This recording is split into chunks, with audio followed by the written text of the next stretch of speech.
Hello, we're live apparently. And let me just try. I'm just trying to get your comments up on screen if any are coming in. And you'll see we're on a new couch, so it's more comfortable for me. I hope you're feeling comfortable. And this is part of our weekly Q&A about things that are happening in the Dáil and politics. Um, this week I wanted to focus on a couple of things: the housing crisis, and we had a bill this week called the Trade Union Recognition Bill, which was voted down by the government, and Barry Heenan and Gillian O'Toole, the likes of Lowry and Danny Healy-Rae didn't turn up for the vote. Yeah, I can't at the moment see your comments, unfortunately, but I'm assuming there are people there. So, there we are. I think I'm able to see us now. Yes, support from the US. Hi, Sam. Champagne Socialists. Hi, CX. Group is Real Media. No, it's definitely not. But we can get onto that if you want. Just to say, yeah, we had a bill this week for trade union recognition in this country. So at the moment, you have a legal situation whereby you can join a union, and literally the government says this: oh, you're free, you have the right to join a union, but your employer has the right not to recognize your union. So, for example, every single one of the 6,500 Amazon workers in this country could join a trade union, and then Amazon would have every right to say, we're not dealing with your union, we're not recognizing your union, we're not giving them access to your workplace. They're outrageous.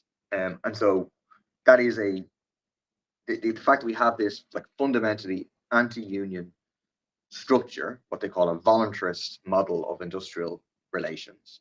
That is a core reason why we have low rates of union membership, very high rates of low pay, the highest rate of low pay in all of the European Union. It's why we work longer hours than our European counterparts. It's why we have more stress. It's why we have less days off. Because being in a union reduces wage inequality, reduces inequality actually across society, and increases your wages and gives you a decent shot of dealing with problems like bullying and so on. And so we had a bill to give workers who join a union a clear route to be organized, and to force to say, once you got 20% of workers in a particular company, the company has to deal with the trade union. And the government opposed it under a few stupid reasons, to be honest. And one, they claimed is unconstitutional. It's a lot of nonsense. They throw this out whenever they want to oppose something. They say or suggest that something is unconstitutional, even when they've got no good reason. Actually, there's a key judgment in the European Court of Human Rights which suggests that if you have freedom of association, which is protected in the European Convention on Human Rights, that can't be a kind of nonsense right, whereby you get to join, but they don't have to recognize them. That it has to mean something. It has to mean the right to collective bargaining.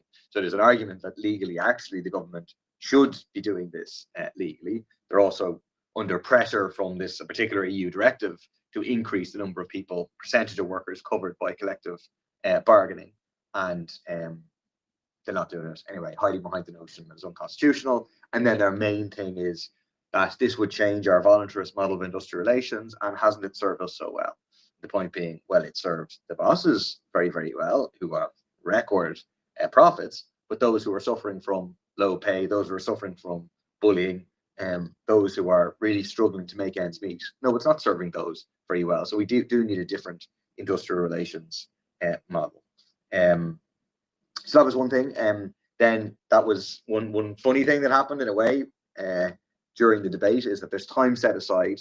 Remember all the arguments around the Michael Lowry group. So there's time set aside, 10 minutes for them to speak on the motion, and not one of them showed up to speak on this crucial vote about legislation, about a bill to have trade union recognition for workers. So none of them showed up to speak.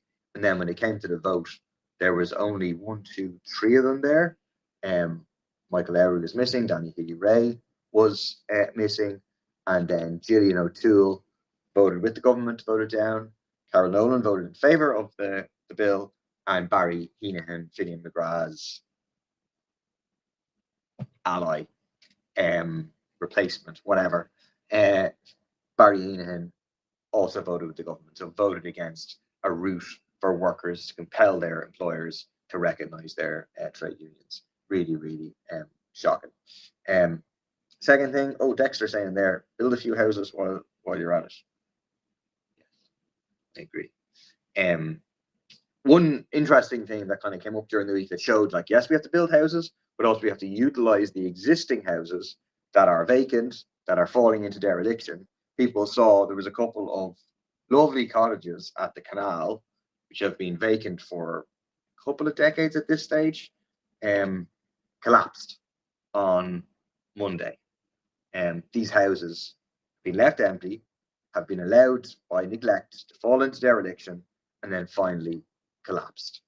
And it highlights the problem of vacancy and of dereliction in our country and the role that that plays in the housing crisis. 50,000 homes in this country that are vacant for 6 years or more, just sitting there, while of over 15,000 people sleep in emergency accommodation. And the irony was that these houses that collapsed are owned by the Construction Industry Federation. Construction Industry Federation are the lobby organization for the big developers, for the big builders. That's their job. And it highlights they were sitting on these properties, leaving them empty, letting them fall into ruin because they wanted to knock them down, not have anyone live in them, and replace them with an office block. And that's what they're going to do. Really shocking stuff. It's been on the derelict. These properties were on the derelict sites register for the last couple of years, and they were given fines. The Construction Industry Federation, they didn't pay the fines or unpaid fines. And the basic point is that councils across the country, and we're pushing for this in South Dublin County Council, need to use their powers to compulsorily purchase these properties. If property is sitting vacant for a long period of time, we as a society should say, no, you're not going to continue to leave them empty while we have a housing crisis. We're going to buy them off you at market rate, and then we're going to use them to house people. That is a very immediate measure that needs to be taken to deal with this absolute scandal of vacancy. Someone, the Curtinator, asked, we need an election. Thoughts? Yes, I agree. We need an election. Unfortunately, I don't think we're going to get one for a while, barring some major scandal, which is always possible. But the government's got its majority. That's what Lowry is there for. And they're going to try and use that. And therefore, like, we kind of can't wait just for the next.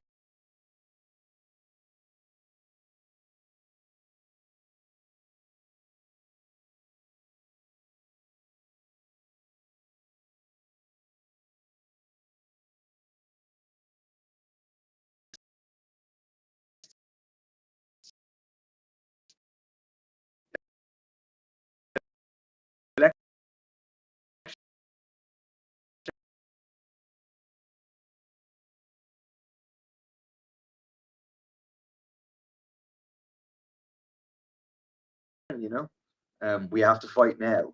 If is by all the different left parties coming together to say that we need action on the housing crisis, we need to declare an emergency, we need to we need to ban evictions, we need proper rent controls, we need a state construction company to build social and affordable housing. Sorry, apparently I froze. A phone call came in there, I think. But yeah. Any update on endometriosis?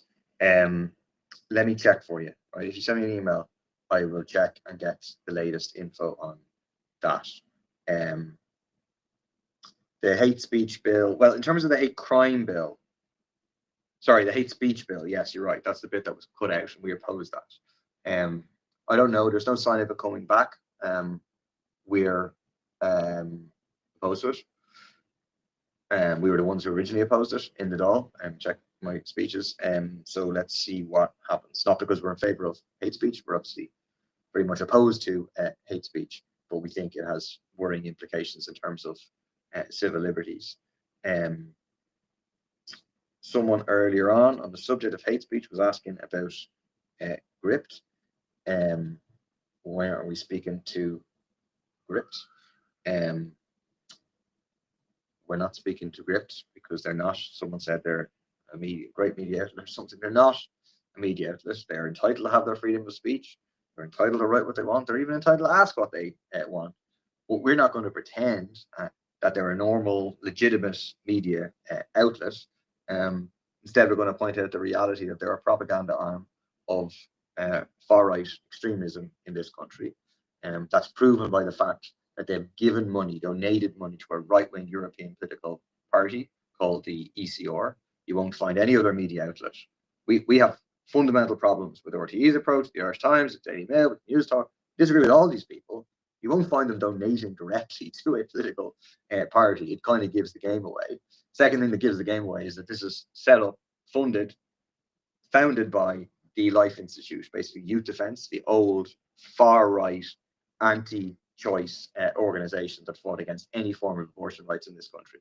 Effectively, they took their beating in the repeal referendum, and then they decided, this is what we're going to do. We're going to put our money into this to try and shift public opinion to the right. And then they went around recruiting journalists like Ben Scallon, journalist, who was a candidate for a far-right party in 2020. People like Fatima Gunning, who was on a protest for repeal, for abortion rights, carrying this horrendous poster, wearing a repeal jumper, in order to get a picture, supposedly, of this crowd calling for something horrific to discredit the movement. That is not, the actions of journalists that should be treated as legitimate. So they're entitled to whatever exactly. Free speech means you don't have to say anything if you don't want to. No, we don't fear the questions Gript ask because they don't want to answer the hard questions. You can ask any question you want there, Tommy. There's no, the question we didn't, was not a hard question. It's not about the questions whatsoever. It's about we refuse to legitimize them. And I think what media organization is the propaganda machine for the far left, Paul? I mean, we have media outlets that are connected to the socialist left. So Rupture is, we have Rupture Radio, which is a podcast, which is coming back into existence soon. We're having a Rupture organized radical book fair soon. We produced this magazine called Rupture, a website called Rupture, which is linked to Rise, which is a network inside People Before Profit. We don't pretend to be a neutral, unbiased media project. We're a left-wing political project. Rebel News is linked to the Socialist Workers Network, which is in People Before Profit. The Socialist Party have the Socialist. So we have outlets too, no question about it. But you don't see us turning up on the plinth, pretending that we're just normal journalists without an axe to grind.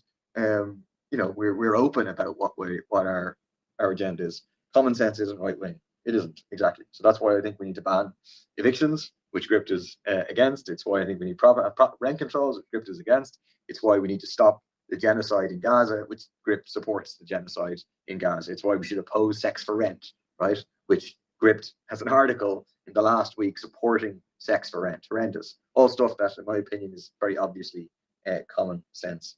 I give you an example of what how was your uncle? Was best friends with my dad. How are you? Oh, interesting. I don't know which uncle there, but good. Nice to meet you, Mr. Irish Horses.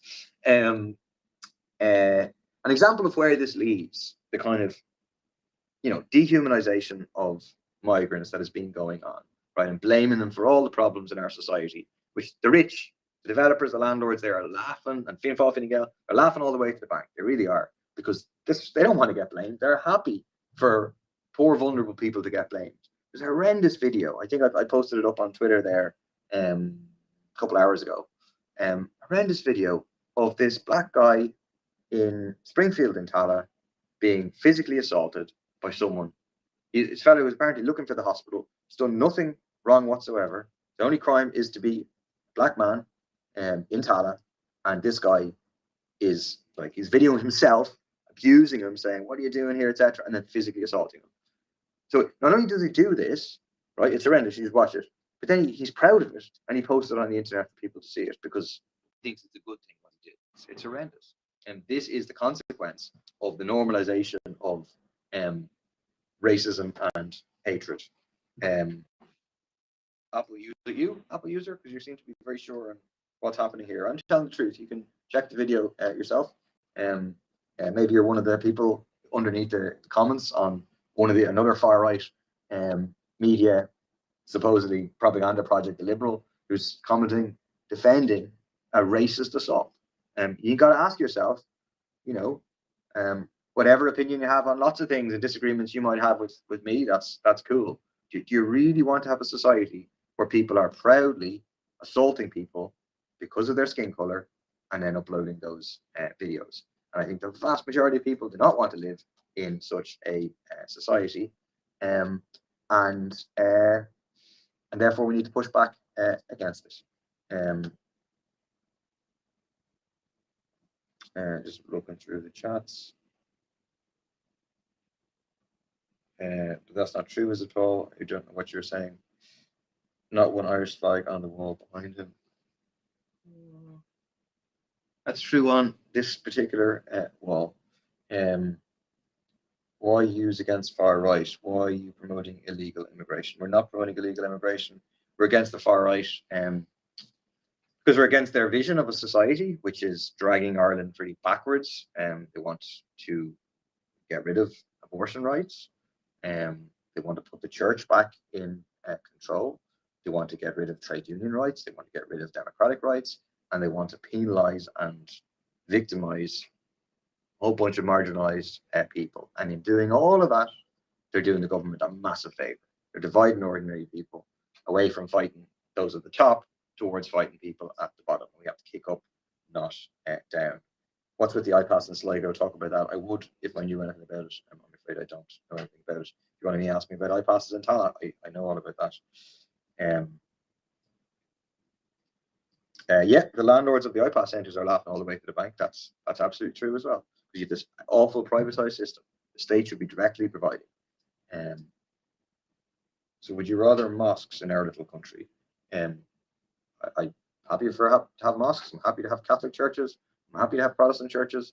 People have freedom of religion. Personally, I'm an atheist.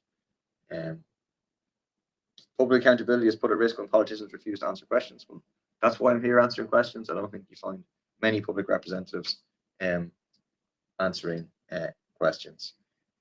Who is paying the landlords? The state is paying the landlords a bunch, over €1 billion a year in various forms of state support, and then obviously ordinary workers are forced to pay billions and billions each year to landlords. Can you say the connection between the government and RTE, yes or no? I mean, there is a connection between the government and RTE. Obviously, the state owns RTE, and there's a kind of nominal independence, but the government does sometimes put pressure on RTE. There was famously, Pat Rabbitte tried to pressurize RTE to not give us, the anti-water charges movement, coverage during that, because he was kind of the minister trying to get water charges, or he's part of the government trying to get water charges through. And so there is a mechanism of pressure, no question about it. For the iPass, who is paying them landlords? The state. You any comment on the girl that ran into? Sorry, there was a mad story there, which I actually saw. It's like there's pictures of a WhatsApp message making this really wild allegation. There's no video. I would be very, very surprised if it's true. Getting rid of building height restrictions. What's your opinion on iPass Centre opening 30 yards from a primary school with 70 males from Africa?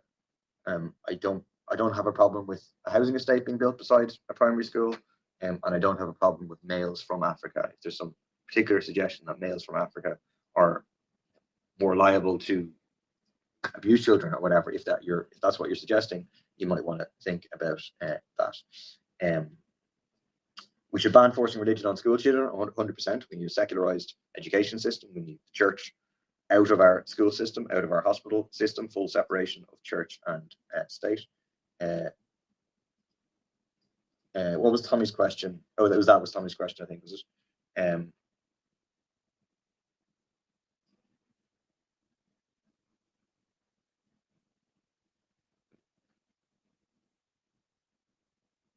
Sorry, I'm just trying to get questions I haven't asked.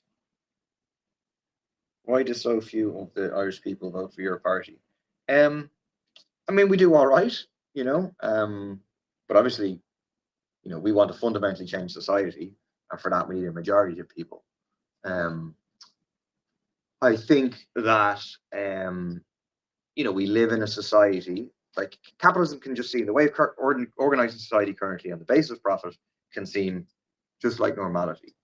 You have a mass of propaganda from the media suggesting this is the only way things can be, and trying to kind of undermine people's hope that things could be fundamentally different. I think where we do well is when people are struggling and realize their own power, right? So during the water charges movement, the left rose because we were the ones shouting for people power. We were the ones who were organizing for mass non-payment in working class communities. People saw that, that made sense.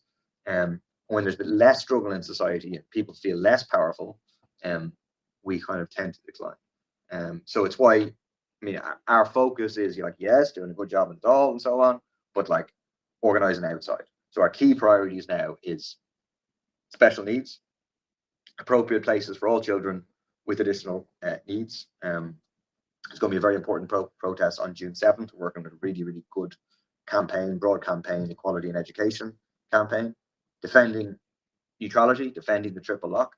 It's going to be a major protest on Saturday, the 14th of June, part of the Irish Neutrality League, and then working with other pro-peace, anti-war organizations. Housing is going to be a major protest, hopefully in June, that is being tied down. Hi, Katie, how are you? I didn't see that story. Send it on to me, because I definitely do something about it, or I'd certainly try. I hope you're doing well, Katie. Long time no see. How do we detect the most vulnerable? Is CCTV the answer? It can be part of the answer. It's not necessarily the full answer, you know what I mean? Just for everyone to be surveilled everywhere by CCTV being everywhere. Like, I understand why people often look for it in lots of different circumstances. Sometimes it is the answer, but yeah. Tommy says, why are immigrants more important than our 15,000 homeless Irish? They're not. In my opinion, homeless people are all equal and all need to be, you need to deliver housing. Because just to be clear, like asylum seekers are treated horrifically. Single male asylum seekers, even though there's empty beds in the system, are thrown out onto the canal with nothing, not given a roof over their head, not even given the kind of awful homeless emergency accommodation that's given to single Irish homeless men, right? So they're treated even worse. But the government, they get away with that, so that's how they're going to treat homeless people. It's like a big deal was made at some stage. Why aren't they paying for their own accommodation? They're going to do that for homeless people too. They'll go after homeless people, say you have to pay for your homeless emergency accommodation. This is a mass distraction technique by the government to get people not to blame the government, but instead to blame others. Just looking at questions coming in at other platforms. Thanks for asking questions about Security Office United. No problem. I'm putting forward training recognition bill. Thanks for standing up for neutrality and workers' rights. How anybody survives on minimum wage is beyond me, yeah. And some people are even on less than the minimum wage. You have this legalized situation of under 20s can be legally paid less than the minimum wage. Adrian Keogh says, I asked a question, where is it being censored? Throw it in again. Sorry, there's loads of questions. Will I be there on 4th of June for the Trinity BDS protest? You're the first person to tell me about it, but I'll do my best. That's a Wednesday. So yeah, send it on details if you can, and I'll try and do it. Dereliction of building a city centre, yeah, it's absolutely a shame. I did talk about that at the start, so if you go back and around, I definitely I suppose I think it's a big crisis, and what happened during the week with the buildings collapsing beside the canal owned by the Construction Industry Federation kind of illustrates one major aspect of the crisis. The Occupied Territories Bill, can you ask them how much a dead baby costs and did they weigh the dead babies today? Yeah, it's really scandalous. And the cynicism of it, we're doing everything we can, except for this, except for this, except for this. We're allowing the overflights. We're not doing the Occupied Territories Bill. We're allowing Israeli war bonds. Absolutely scandalous.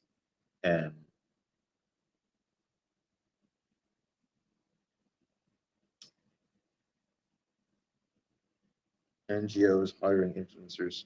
Hop on an invite. Paul.Murphy at Oireachtas.ie.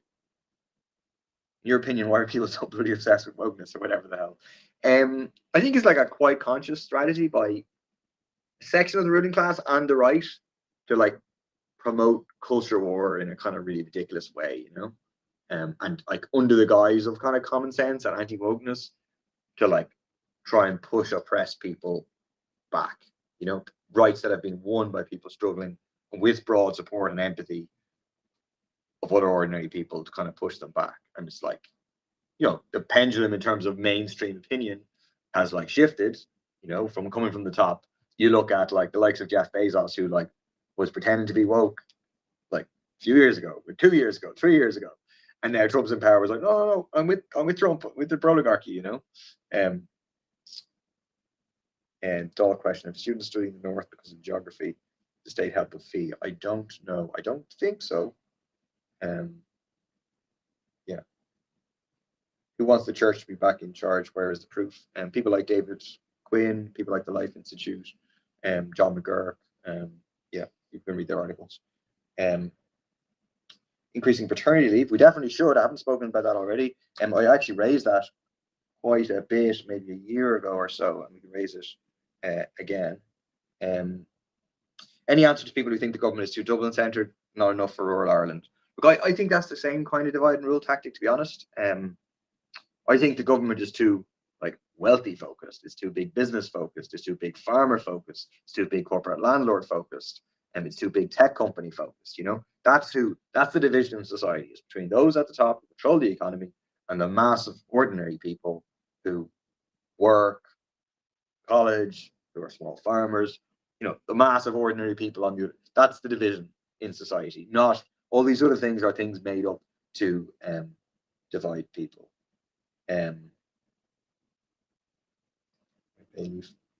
Adrian Keogh, I'm trying to find Adrian Keogh's question, sorry. Oh, who wants the church back? Sorry, I did answer that. Yeah, that's only their opinion, not exactly the opinion of the people. No, I'm just saying it's the opinion of the people who lead the right-wing movement in this country. That's who wants. The people don't. I 100% agree. They definitely don't. Would I consider myself a socialist? Well, I definitely would consider myself a socialist, an eco-socialist. People with disabilities left behind all the time. 100%. I agree.